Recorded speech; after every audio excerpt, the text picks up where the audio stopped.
Food safety, from farm to plate, make food safe. That's the theme of World Health Day 2015, which was on the 7th of April. The day focused on demonstrating the importance of food safety along the entire length of the food chain in a globalized world, from production and transport to preparation and consumption. Over the past half-century, the process by which food gets from the farm to the plate has changed drastically. Food contamination that occurs in one place may affect health of consumers living on the other side of the planet. This means that everyone along the production chain, from producer to consumer, must observe safe food handling practices. More than 200 diseases are spread through food. Millions of people fall ill every year, and many die as a result of eating unsafe food. Diarrheal diseases alone kill an estimated 1.5 million children annually. And most of these illnesses are attributed to contaminated food or drinking water, for that matter. So today we discuss food safety. Our expert panel will help us understand the challenges associated with food safety and how to prevent unsafe food. Interact with us as usual on our Facebook page, SABC Health Talk, and on Twitter at SABC Health Talk, including our email address, healthtalk@sabc.co.za. I'm Dr. Sello Mutaung, and this is Health Talk.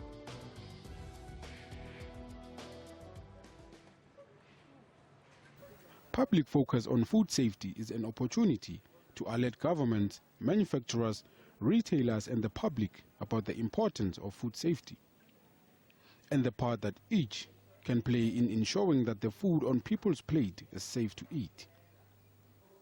Food can become contaminated at any point of production and distribution. Therefore, food producers have a responsibility to keep food safe. Consumers also have a responsibility to keep food safe, yet a large proportion of foodborne diseases incidents are caused by food that is improperly prepared or mishandled at home. Not all food handlers and consumers understand the role they must play, such as adopting basic hygienic practice when buying, selling and preparing food to protect their health and that of the wider community. Every year, millions of people fall ill all over the world because they eat contaminated food. Unsafe food can cause malnutrition, diseases, and even death.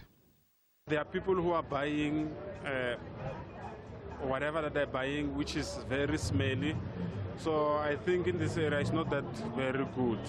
You can see here the way it's filthy. I don't know if authorities are supposed to do anything with regards to that. Yeah. It's unhealthy. It's in a dirty place. The people that are working there are not clean. I buy meat here because it's cheap for me, especially because I'm unemployed. Even though sometimes the meat is spoiled, we buy it because it's very reasonable. I was working here in the supermarket. They told us to use spirit to remove the expiring date on the juice. We are all at risk. It is important for everyone to know food safety practices and make sure that their food is prepared safely from farm to the plate. Examples of unsafe food include undercooked foods of animal origin, fruits and vegetables that are contaminated with feces material. These challenges put greater responsibility on food producers and handlers to ensure food safety. Local incidents can quickly evolve into international emergencies due to the speed and range of product distribution. Serious foodborne diseases outbreaks have occurred on every continent in the past decade, often amplified by globalized trade. Now, food safety is multi-sectoral and multidisciplinary. Now, a multitude of different professionals, from government, departments and agencies, all work together, often making use of best available science and technologies to improve our food safety. Now, to help us understand critical issues on food and water safety, welcome our special guests. First up is Mr. Malose Matlala from the Department of Health, and we have Dr. Lucia Annelish, who's a food safety specialist and also owns her own consulting business on food safety. And next to her is Dr. Tembile Songabe, who's a director for veterinary public health within the Department of Agriculture, Forestry and Fisheries. Ladies and gentlemen, welcome to Health Talk. Thank you very much. Thank you. We're talking about a very important subject. You know, we all love our food. Everybody, you know, we need food to survive and so on. But there's this concept called food safety. Perhaps let's just start from basics. What is food safety? Let's start with you, Okay. Dr. Well, food safety is really about preparing, producing, manufacturing, retailing, and of course consuming safe food, Right. to the extent that it should be fit for human consumption, Yeah. and it should not cause injury or illness Right. in the consumer that eventually consumes the food. Yeah. In my introduction, I added water. You know, I said food and water safety. I mean, is it understood that when you talk food safety, water is included as well? Generally, yes, we do include water as part of food because beverages also fall within the category of food. So water is an important component of beverages, but also water is used extensively in the production of food, not only at the farm level during irrigation, but also during the production and the manufacturing of food in processing plants. Okay. Now, Melissa, you know, there's the whole production, you know, the food chain, as it were, from production to, you know, the consumer eating food at home. Now, clearly, we're more concerned about the end, you know, the consumer, that food has to be safe for the consumer. Now, who is responsible for ensuring that along the entire chain, there's safety? Perhaps you want to just take us through. I think it is a responsibility for everyone. Right. It's actually, food safety is a shared responsibility wherein, as we've indicated, from farm to plate, we need to make sure that everyone who's involved in terms of food production, from the farm up until to the plate, is actually, you know, responsible. Yeah. There are different responsibilities and roles played by different stakeholders. Right. Now, from farm, we actually, in terms of, you know, making sure that our, you know, the safety in terms of our production, wherein, you know, farmers need to make sure that, you know, when applying pesticides, when applying all the fertilizers, they actually do it in a responsible, you know, safe way. During the production, you know, there is actually also a need for, you know, manufacturers to make sure that, you know, they actually, in terms of production, they apply hygiene practices as well as, you know, food safety requirements. Yeah. But is this just information, or is there legislation that compels people to act in a particular way? Yeah, as I've indicated, you know, there are different roles played by different stakeholders. As government, we do have, you know, various government departments who actually have, you know, quite a number of legislation which should actually be complied with in terms of, you know, the different stages of ensuring food safety. Okay, we have two government departments here. We have the Department of Health and we have the Department of Agriculture, Forestries and Fisheries. Perhaps let's get a perspective from Dr. Songabe. You know, Department of Agriculture, how do you ensure, or is there legislation that, you know, you, I suppose, design that compels people to act in a particular way? Thank you very much. In terms of what Malusi has just explained, at a farm level, the Department of Agriculture plays a prominent role. One, in terms of ensuring the health of the animals. So we do have the Animal Disease Act that acts at the level of a farm, wherein all these production inputs, whether it's pesticides or acaricides that may end up into animals, are regulated. Then once you take your animals, for example, to an abattoir, again, still the Department of Agriculture is playing a prominent role there in the fact that there is then a Meat Safety Act. So the Meat Safety Act really, it starts when you bring the animals into the abattoir, ensuring that all the processes that Malusi has explained in as far as good manufacturing practices, hygiene practices and so on at an abattoir level are then enforced there through the Meat Safety Act. And then once the animals are now dispatched from the abattoirs and are going into the retail, they now convert their status from being animals or carcasses into being food. Yeah. And that is then where they then get regulated by Mr. Matlala in the Department of Health. Regulation is one thing. compliance. Who ensures that people comply with the regulations? Is it the government, Malusi? Yes, in terms of legislation, we do have a legislation in terms of Foodstuffs, Cosmetics and Disinfectants Act, which is actually responsible to ensure that there is compliance in terms of food safety.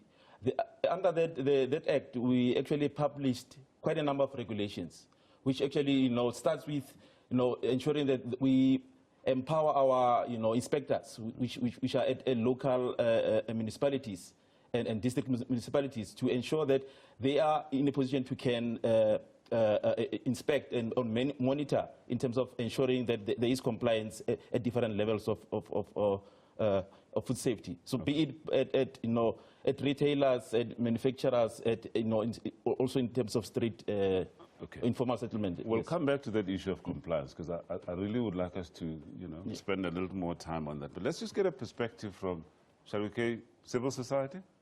Yes. What is the role of civil society? We hear there's other organizations out there. What role do they actually play in ensuring food safety? I think they play an absolutely vital role. You have a number of industry associations, for example, that look after their particular sector of that industry, whether it be poultry, whether it be dairy, whether it be red meat, etc. And they also assist those industries in implementing various food safety measures over and above what the regulations require, because we're a great exporting nation in that respect. So a lot of the international standards that are required by other countries are not necessarily part of our legislation, but they become voluntary standards. And those voluntary food safety standards are really, really important. And this is the kind of role, one of the roles that the industry associations do play. So that's a very important portion of the food safety system, if you like, in South Africa. Quite an interesting one on this, export, issue. But are there times where there's conflict between what the international clients, if you may call it that, impose on us here? Are there any potential conflict areas sometimes? Well, in certain respects, I wouldn't say necessarily conflict, but some of the requirements are a lot higher than what we necessarily have in our legislation. And the European legislation is a typical example. What it means is that the exporters have to then comply with what the European regulations require when you're exporting into that country. But shouldn't the requirements be high enough anyway? Because here we're talking about food safety, isn't that so? Yes. But when it comes to legislation, and I think these two gentlemen can answer perhaps a lot better, is that you also have to look at your own population, your own system in your own country, and at what level you are also operating in your country. It doesn't mean that your food is necessarily unsafe. Yeah, okay. I just want to come back to, just in a few seconds, this issue of compliance, ensuring, I mean, I understand the legislation part, the processes and so on, but who makes sure, who ensures that there's compliance, even from the level of the inspectors that were mentioned? Maybe let me just make a typical example with the abattoirs, for example. In terms of all the abattoirs, they have to be registered. So when they are being registered, they are actually audited fully to make sure that the structural requirements as well as the hygiene requirements are met. And then in each and every abattoir, there is a qualified meat inspector, depending on the size of the abattoir, 1 to 4 or 5 of them, who are on the ground inspecting each and every carcass that passes through them. And before it can be passed as safe for human consumption, they would have gone through all of it and a visual inspection and then pass it. All so right. These are the people Let's just hold, sorry to interrupt you, we just need to hold it there for a while, because obviously the concern is that of contamination. That's why we're asking all these questions. So what causes food contamination? Well, that and much more after the break. Please stay with us.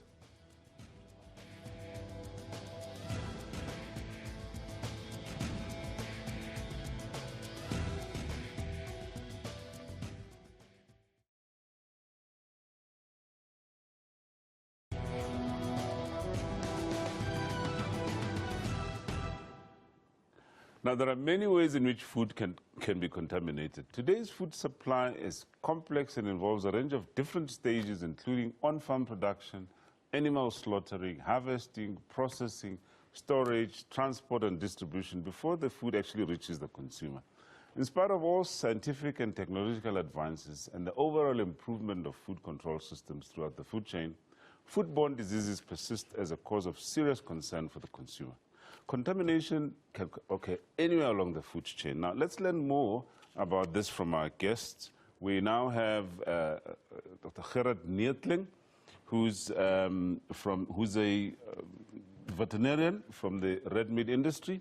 And we're also joined by Nomusa Dlamini, who's a food scientist from the CSIR. Welcome to Health Talk, Nomusa and Gerard. Thank you. Good morning, viewers. All right. Now, we're talking about this very important subject here. We learned about the processes and who's responsible for ensuring food safety, but reality is that contamination does occur, and it can occur anywhere along the food chain. Perhaps let's start with you, Nomusa. Yes. What causes food contamination? What we must remember is that food comes from plants and animals, and those are natural sources of microorganisms. And we mustn't forget that we share our food with nature, with microorganisms. Some are harmless in low amounts, some are harmful. We don't want them in our food product. So food contamination is natural. But as processors, the processing has to make sure that the microorganisms are actually reduced in numbers or they're killed.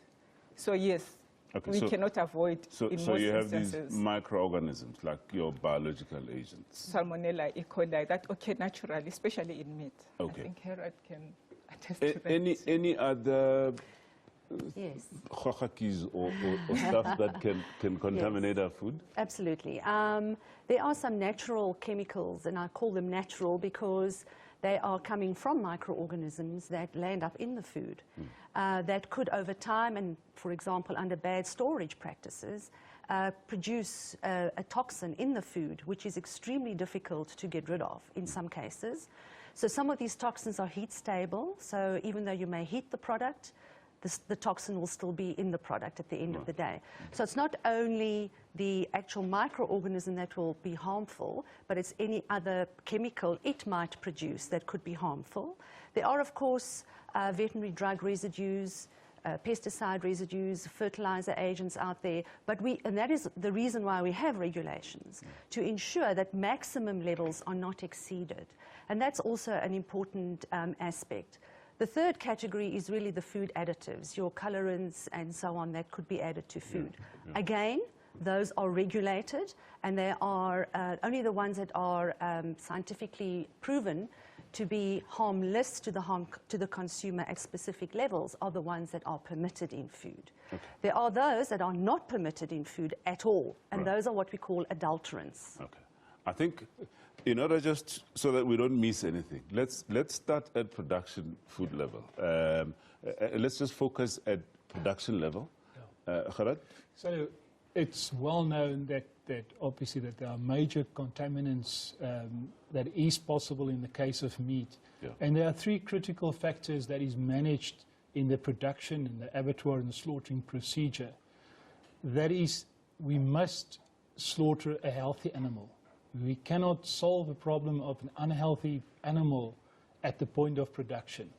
The second very important stage in the abattoir environment to solve the problem of an animal where contaminants, microorganisms are present, is to ensure in the abattoir that contamination does not take place. Now that contamination can be the environment that we slaughter in, our equipment, and also the personnel. And the third very important factor then to manage the contamination that might occur is then obviously the cold chain that start at the abattoir and should then be taken right through to the consumer. Very often in terms of the cold chain, problems arise only at the point of the consumer and the consumer abusing the cold chain of our products. All right, before we get to the consumer, when you mentioned abattoirs, perhaps let me ask you, Nomusa, There's issues, I mean, Kharad mentioned, you know, the environment which the slaughtering takes place and so on. But certain cultural practices, you know, involve slaughtering of animals, which are fed to, you know, lots of people either on the same day or the following day. Any possible avenues there for contamination? With cultural practices, you find that the people who are slaughtering the animals, in most cases, they won't have been trained. So there is need for training. And also, we can also be sources of the contaminants. For example, if somebody is slaughtering an animal, has maybe a certain viral diseases. With viruses, they don't have to grow. With bacterial causes of food contamination, we can sort of stop it or slow it down. But with viruses, let's say somebody is sick, they don't declare, contaminate the food, then we can have a real problem. So in traditional practices, but you find that in most cases, traditional practices, they have developed systems of ensuring that food is safe, because, of course, they don't want people to be sick. But training is important. And as we do research, we discover many methods by which food can be contaminated and by which it can make people sick. So we cannot totally rule out that cultural practices are not safe. There are methods that they use that are safe. As you say, they can slaughter an animal and eat it within the same day. If they slaughter, if it's not eaten within the same day, they have processes of drying the meat. For example, if there's no refrigeration facilities, where you use a lot of salt, you use a lot of spices and other vinegars, which actually slow down your bacteria from growing. Okay, we'll get back to some of those tips. Do you want to comment on that, Lucia? Well, yes, I think I would support what Nomusa is saying in that if you slaughter and cook thoroughly, because that's usually really useful, because most bacteria and viruses cannot withstand the normal cooking temperatures that we use to cook our food. And that's one of the very key elements that the World Health Organization has also put out there in their 5 keys to food safety, is to say cook thoroughly. And then eat the food on the same day, if possible, because it's when food is then cooled down, possibly not cooked thoroughly, cooled down to room temperature, and if it stands for a period of time at room temperature, then you have a situation where bacteria could regrow and cause contamination or cause illness in the consumer if they should eat that food without properly reheating it before they eat it. Okay. Khala, let's get back to you. Now, you mentioned, I mean, for instance, in an abattoir, that the animal itself must not be a diseased animal, basically. All right, let's just assume that this animal is slaughtered and the animal was assumed healthy. Now, anywhere along storage and transportation and packaging, there's issues there. Your comment? Yeah, sure. It is very important. I think one of the biggest challenges in the legal environment in South Africa, as far as meat safety is concerned, is the fact that there's a fragmentation of legislation and the control over the safety of the product in South Africa. Dr. Zangabe has mentioned that the Department of Agriculture is responsible to oversee meat safety up to the point when the carcass leave the abattoir.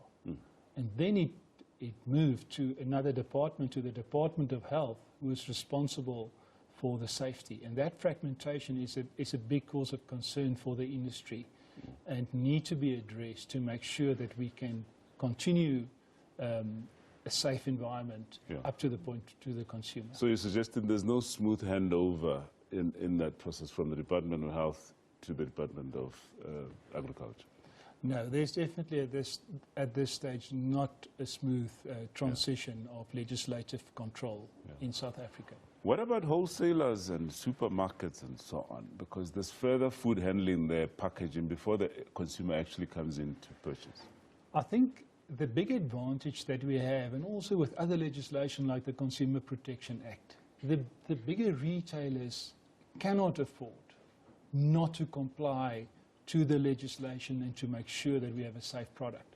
As far as the abattoir environment and even our health legislation, we have very good legislation.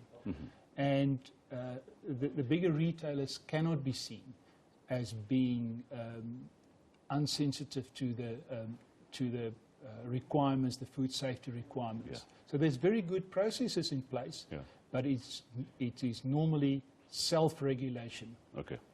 All right, we'll come back to that. Let's just pause for a short moment because we need to go for a quick commercial break and answer the question, what measures are required to ensure safe food production?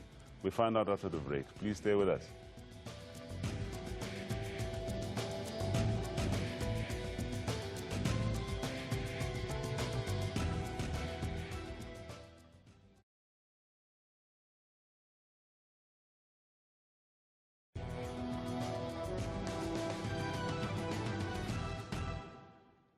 Welcome back. Today we're discussing food safety. Now, modern crop farming practices employ methods that maximize the amount of production per unit while conserving soil and water resources to meet the food demands of the global populations.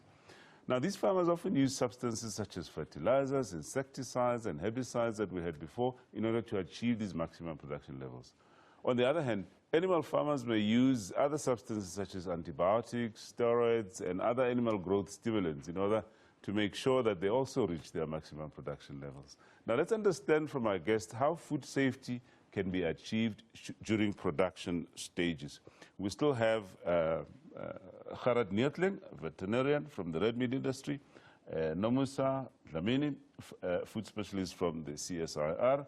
We're now joined again by Malusima Tlala, who's the acting director of food control within the Department of Health.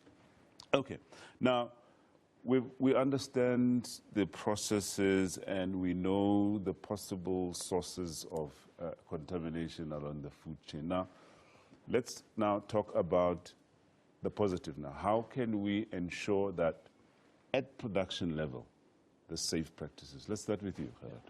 I think for a start, and I've referred to very good regulations that we have in place in the abattoir industry, the Meat Safety Act and the applicable regulations. Already at that point, with our regulation, it is a responsibility for every animal that is presented at the point of slaughter to be accompanied with a declaration of health from the producer to indicate that this is a healthy animal, that there were no treatment of this animal prior to slaughter. Is that legislation or is it your wish? It is legislation. Right. It's already in the legislation right. that it must happen. Is it happening? It is happening. It is, in some cases, it is not well controlled and applied, but it is happening.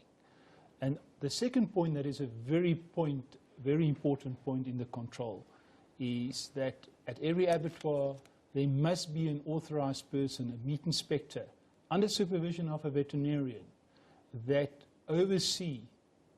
They are an extension of the Department of Agriculture that oversee the practices at that abattoir to avoid any contamination and avoid safe production. And that's not only dealing with the healthy animal, it's also dealing with the hygiene practices at the abattoir, which is just as important. Mm-hmm. Okay. We know that there was a recent court action by the red meat industry to compel the department to ensure that, inspectors actually do their job. So obviously you're of the opinion that if these inspectors are there and conducting regular inspections, we can prevent food contamination to a greater extent. That's right. Currently, we do have the registered inspectors at the plants. They, in terms of our Act of 2000, they are however not authorized to perform their services free of any interference. Yeah. And they are not providing that service under the supervision of an authorized veterinarian. Yeah. So the problem is not that they are not there. Yeah. The problem is how they are mandated to perform that function at the abattoir. Yeah. It's one thing about talking about inspections, but what about the people that are actually running these abattoirs? I mean, they surely have a responsibility themselves. The abattoir owner always have a responsibility and always have to make sure that they comply to the regulations. Yeah. Maybe let me find out from you, Manas. I mean, are there any repercussions, or for abattoir owners that don't comply? Let's say through inspection you pick up that one or two are really not toeing the line. What do you do in that regard? I think from the Department of Health point of where we actually active is when the carcasses leave the abattoir, that's when the requirements, or in terms of the provisions of legislation by the Department of Health, kick in. Right. As I said, we do have quite a number of legislation, including the one that deals with hygiene practices, at all food premises, including butcheries, all retailers, all the supermarkets. So what needs to happen is any premise that is actually, handling food or that is actually selling food is supposed to be, inspected. And there is actually, in terms of legislation, they are actually required to have what you call a certificate of acceptability. This is actually a certificate which indicates that the facility has been inspected and it actually complies in terms of the hygiene practices. Then it's actually, supposed to be, it's actually allowed to deal with food. So in this case, you're talking, let's say, a butcher who gets delivery from an abattoir. Yes, basically what happens, as I've indicated, it is a requirement. A butcher is supposed to, be inspected in terms of hygiene practices by the local municipalities. Within the local municipalities, we do have services which we call municipal health services. So we're in our, environmental health practitioners, which we usually call, we used to call health inspectors. So they go there and inspect, those butcheries, and in terms of, the practice that is actually a requirement, they will actually issue a certificate of acceptability. Okay. So if you're the consumer and you go to a butcher to go and purchase meat, okay, from the consumer's perspective, what is it that you should look out for when you look at a butcher that tells you that, this is quite safe, it's safe for me to get this meat, purchase this, to go and prepare this at home? Anyone? Well, the first thing very important for the consumer is to ask about the abattoir of origin of the product that they see in a butcher. Right. And secondly, to look out for the inspection stamp that is on every carcass that comes from a registered abattoir. I think that is the first point of departure. But often you don't see that stamp. You see the meat nicely packaged. That's right. No, it does happen that you don't see it. And that's why we say we have an excellent product. We have excellent meat in South Africa. And the consumer must establish a relationship with the butchery from where he's buying his meat and ask these questions and make sure that he has the guarantees that it is a safe product. I think from a consumer side as well, like you have to buy from an accredited butchery. And from us, you have to look at the butchery and see if it's not smelly, it's clean. And of course, looking for those stamps, it can be a bit difficult because sometimes you don't see them. But also from a food safety aspect, we know that meat, it's a major concern because it naturally harbors microorganisms. And it's not just microorganisms like bacteria and viruses, but it's also parasites. But of course, we assume that the Ministry of Agriculture and Health, they've taken care of that. And from our part at home, we should also play an important role by cooking our meat thoroughly so that the food poisoning bacteria are destroyed. Talk about, cooking food thoroughly and looking out for these things. There's often talk that some of these supermarkets and butchers, when the food or the meat is about to go off, they often will spice it and what have you, that you buy spiced meat or that's been marinated and what have you. And it always brings in, question marks within, people's minds to say, is it safe for me now, with all of these stories that are flying around, to buy marinated, pre-marinated, pre-spiced meat? Your comment? My comment, basically, I would say that spicing, salts, even marinating vinegars, they contain substances or chemicals that inhibit harmful bacteria. I would say if let's say the retailer is not taking too much chances, the meat might be relatively safe. Remember, the key is to cook the meat thoroughly. But of course, meat that has gone bad will definitely smell, no matter how you spice it. Your comment? I think in terms of meat particularly, there is a need for for retailers to make sure, and butcheries to make sure that they maintain the temperatures. The cold chain needs to be maintained, and to make sure that by the time when the meat is going to be sold, it would be still in a quality that is actually required for human consumption. So with all the load shedding, should they have generators? Definitely, that's actually the way to go. I mean, it's one of the issues that we actually have experienced, wherein the complaints in terms of the retailers having to experience load shedding, and it is a problem in many cases. All right. Okay. So how can we protect the consumer, and how can the consumers themselves be protected, or protect themselves? So stay tuned, because when we return, we focus on prevention, both in the formal and the informal sectors. Stay with us.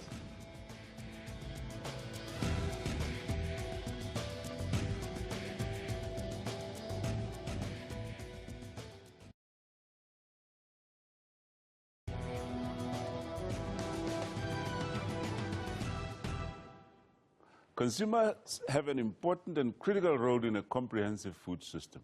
Consumer awareness of food safety issues, as well as knowledge of good practices to protect their food through preparation, storage, and consumption is essential.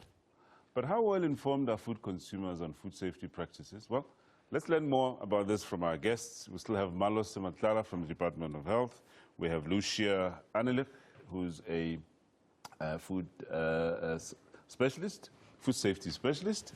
And we have back Tembile Songabi, who's from the Department of Agriculture. Now, in this last segment, I know that we started talking about prevention, at production level and so on.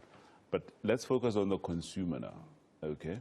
Perhaps let me get your views on how to protect the consumer. In other words, what is it that the consumer should do when he or she goes out there to purchase food? Well, the consumer should firstly be very aware of the fact that a lot of foods are perishable in nature. So when something has to be refrigerated or frozen and it's purchased, the consumer should not first run around for another 2 hours doing various other things before she takes that food home. So in fact, there are many consumers that actually go shopping with a cooler box and ice packs in their boot, and put the food in there so that they don't break the cold chain, because that cold chain is absolutely vital. Because a few hours outside the temperature that it should be already shortens the shelf life of that product. This is quite interesting. Yes. And it can be a problem. I mean, spare a thought for someone who has to take 2-3 taxis to get to a supermarket to go purchase stuff that was stored in a fridge, and by the time this person gets back home, there's a chance that there might be contamination there. That's exactly the problem that we are faced with in South Africa, unfortunately. And that is why many consumers in that situation should only purchase, if possible, what they would be able to consume that night. Because then they can cook it thoroughly, once again, coming back to that point, and then consuming what they've cooked. Yeah. What about, I mean, surely with this type of program, obviously it's an education as well to the public, but are there any initiatives that, obviously send out awareness, improve awareness on food safety to the public? Perhaps from a government perspective? I think one of the things that we do as a Department of Health is to make sure that we provide information, education, and communication to the public. How do you do that? We do have, information material, pamphlets, and we do have brochures, which we actually give to our local municipalities to actually to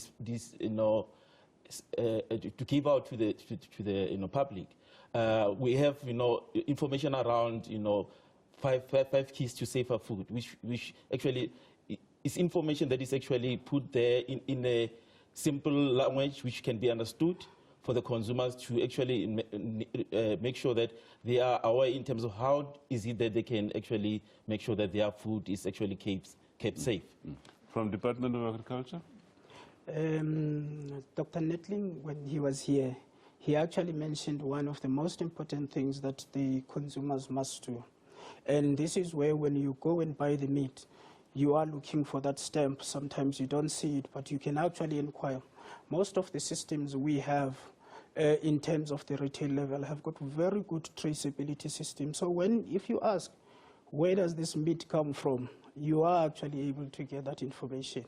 Now, in terms of the creative awareness part, we from the Department of Agriculture have started about 2.5, 3 years ago,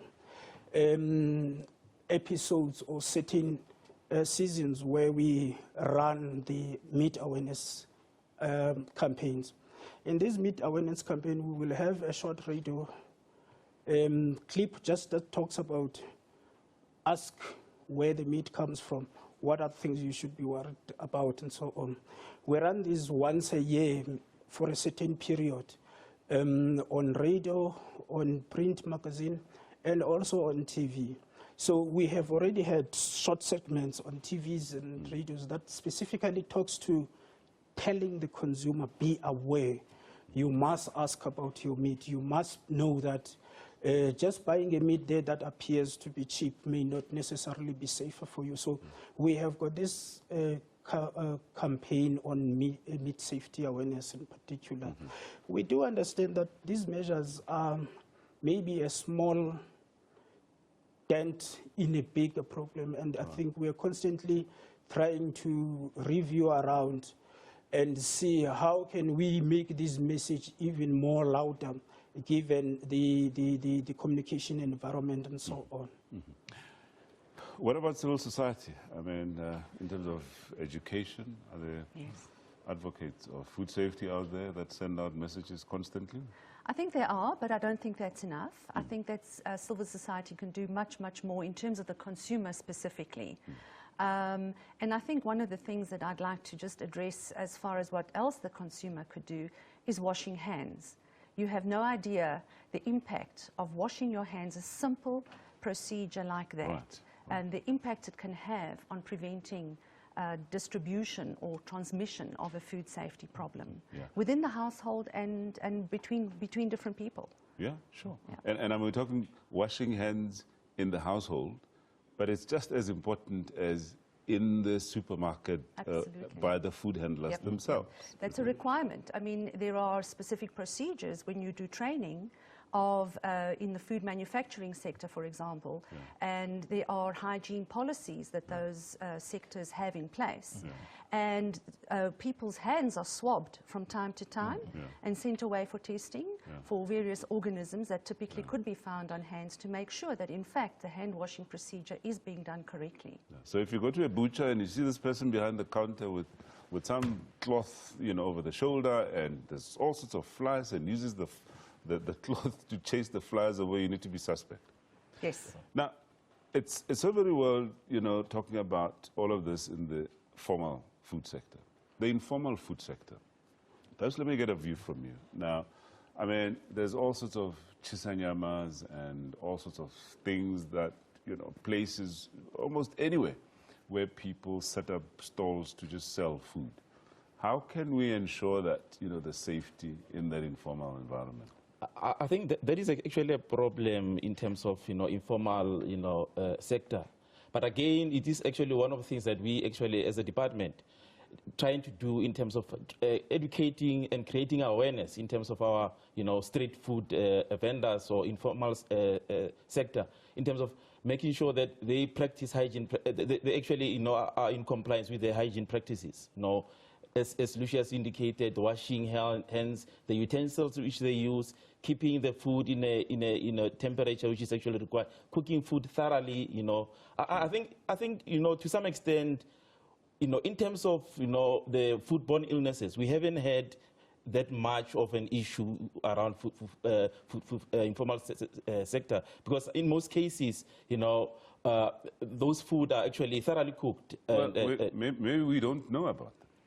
Maybe we don't know when problems occur, you know, when after people purchase food from informal. I think there's the other problem in terms of, you know, reporting such incidences. But there has been actually research which has actually been done, which actually proved that, you know, within the informal sectors, most of the you know, foodborne illnesses are not occurring at that stage. Usually, would be, you know, in